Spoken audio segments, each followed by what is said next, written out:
Vámonos, pues ya está listo Javier Olivas. Esto es El Rollo de... Menos bla bla bla y más realidad. El rollo de... Javier Oliva Posada es investigador de la Facultad de Ciencias Sociales de la UNAM, especialista en temas de seguridad, y nos da mucho gusto tenerlo hoy en el programa. Javier, ¿cómo estás? Buen día. ¿Qué tal? Buen día, muchas gracias por invitarme a participar en el programa de W Radio. Con mucho gusto atiendo su invitación. Muchas gracias. No, la verdad es que un placer para nosotros, Javier. Y bueno, a ver, ¿cuáles son los efectos de lo que se aprobó el día de ayer? Hemos hablado mucho de si se militariza, hay quien dice no, simplemente es un transitorio para asegurar que no se desbarate la Guardia Nacional, bla, bla, bla. ¿Cuáles son los verdaderos efectos de esto desde tu punto de vista, Javier? Sí, mira, casualmente estaba dando clase ahorita aquí en el posgrado, justamente analizando esta coyuntura. Mira, lo primero que hay que señalar es que México no vive un proceso de militarización, vive un proceso de visibilización de las Fuerzas Armadas, eso sí, porque la militarización es cuando el poder militar presiona al poder civil para obtener recursos, prebendas, leyes, posiciones, etcétera. Nada más les recuerdo un dato: desde 1995 no hay un solo gobernador de extracción militar, desde el 2003 no hay ningún senador de extracción militar. Según mis estudios, puedo estar equivocado, desde 1946 es la primera ocasión que en una legislatura federal no hay un diputado que pertenezca al ejército mexicano.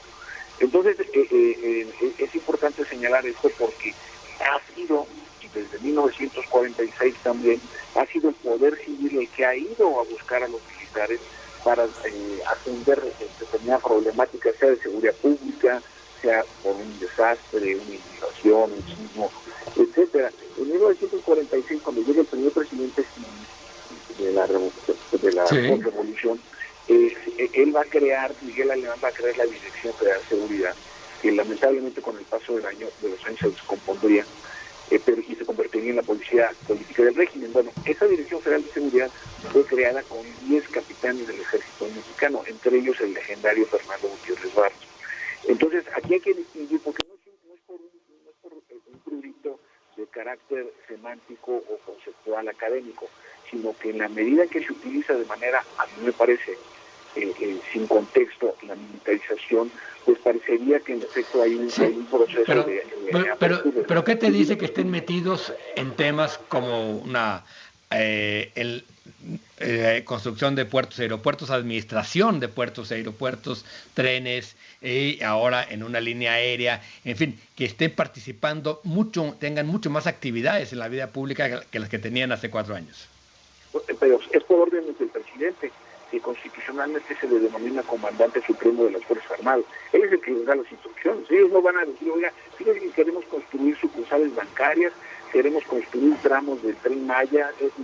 El tema del aeropuerto internacional Felipe Ángeles fue por instrucción de él, en una situación muy polémica, porque dispuso de una instalación militar como es la base aérea de Santa Lucía, que es la número 1, dispuso el avión presidencial, que no ha podido hacerse nada con él, en el fuselaje dice Fuerza Aérea Mexicana. Es decir, el presidente está disponiendo del patrimonio militar de la nación en función de sus proyectos políticos y de infraestructura, pero es él el que toma la decisión, no los militares, y esto hay que ser muy preciso, porque si no es relativamente fácil y un lugar común decir que pues, los militares están dando pasos por sí solos. Pero se ven contentos, Javier.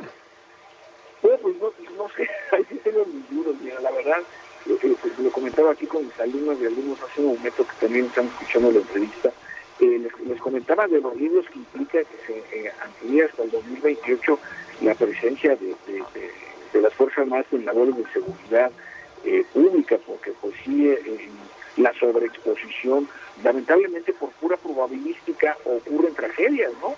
Ocurren roces, diferencias. Entonces sí me parece que el poder civil en este caso debiera tener más cuidado para el tratamiento de las Fuerzas Armadas. Nada más hagamos un repaso rapidísimo.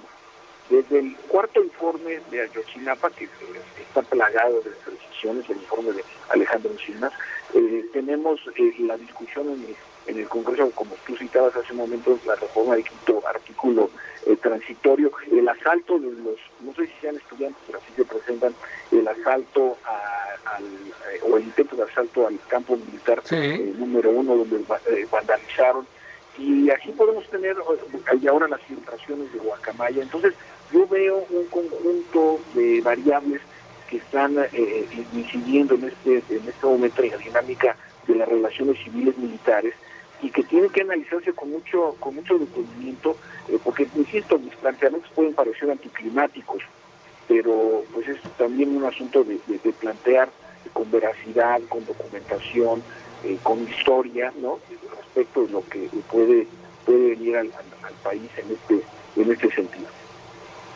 Javier, ¿qué tal? Buenos días, Augusto Chacón, gracias por estar con nosotros.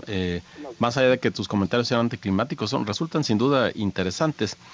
Recordemos que preside el Congreso de la Ciudad de México un general en retiro, Fausto Manuel Zamorano, que por cierto representa al PRI. Pero por otro lado, tal como lo planteas, tendría que pasársenos un tanto el susto, dado que si es el comandante en jefe, un civil que ha tomado estas determinaciones para que el ejército inunde buena parte de las actividades económicas y sociales del país, el siguiente podría echarlo para atrás así de sencillo, simplemente porque los generales harán caso a lo que diga su comandante en jefe.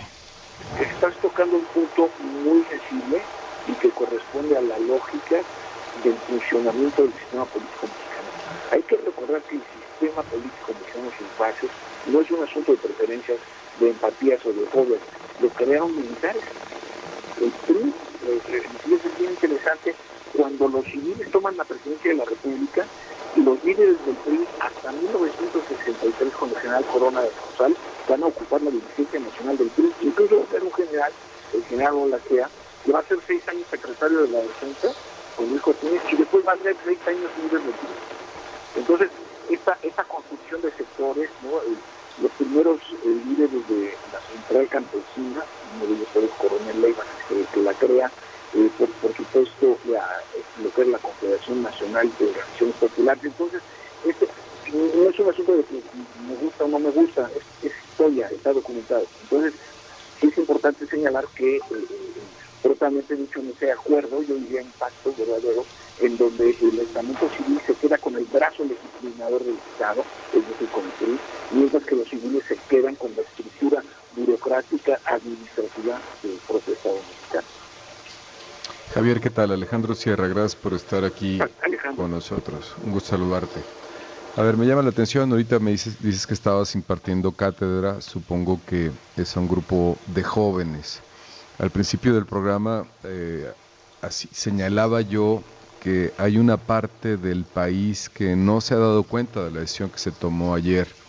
¿Qué le dirías tú a los jóvenes, siendo tú un experto en seguridad, en los temas de militarización? ¿Qué sigue? ¿De qué tenemos que darnos cuenta? ¿Cuáles son los puntos en los que tenemos que estar conscientes? ¿Qué significa para estas nuevas generaciones la decisión que se tomó ayer? Es muy importante porque la bancada del PRI en la Cámara de Senadores cuenta con 13 integrantes. De esos 13, 9 votaron a favor de la reforma, pero porque se negoció un fondo federal que estaba destinado para ejercerse originalmente en el 2024, se va a poder ejercer en el 2023. Y este es un señalamiento que es muy serio. No porque yo lo diga, sino porque entre el año pasado y este año fiscal que está por concluir, Morena y sus aliados en el Congreso suprimieron 2 muy importantes subsidios a la seguridad pública municipal.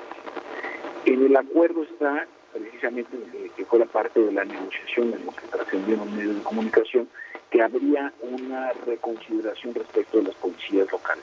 Ahora, ¿qué sigue? Desde mi punto de vista, lo que sigue o tendría que seguir es esa reestructuración de las instituciones policíacas a nivel local, una profunda reestructuración de los sistemas penitenciarios tanto a nivel local y federal, y desde luego una consideración muy importante respecto de nuestra ubicación en la geografía a nivel mundial, pero también y sobre todo en la geografía del continente americano. Entonces, esto me parece que también el prestigio de las Fuerzas Armadas está claramente señalado por los sondeos y encuestas de opinión que pueden ser del Centro de Estudios de Opinión Pública de la Cámara de Diputados o de empresas como Parametría, en donde las Fuerzas Armadas y la Guardia Nacional aparecen consistentemente en los primeros lugares de confianza.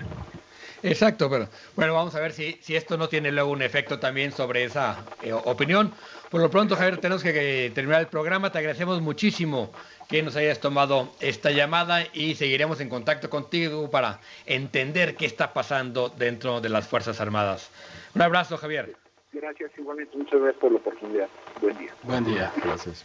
Javier Oliva, investigador de la Facultad de Ciencias Sociales de la UNAM, especialista en temas de seguridad y el ejército. Bueno, un punto de vista distinto, diferente, más sobre la institucionalidad de las Fuerzas Armadas. Ojalá así sea.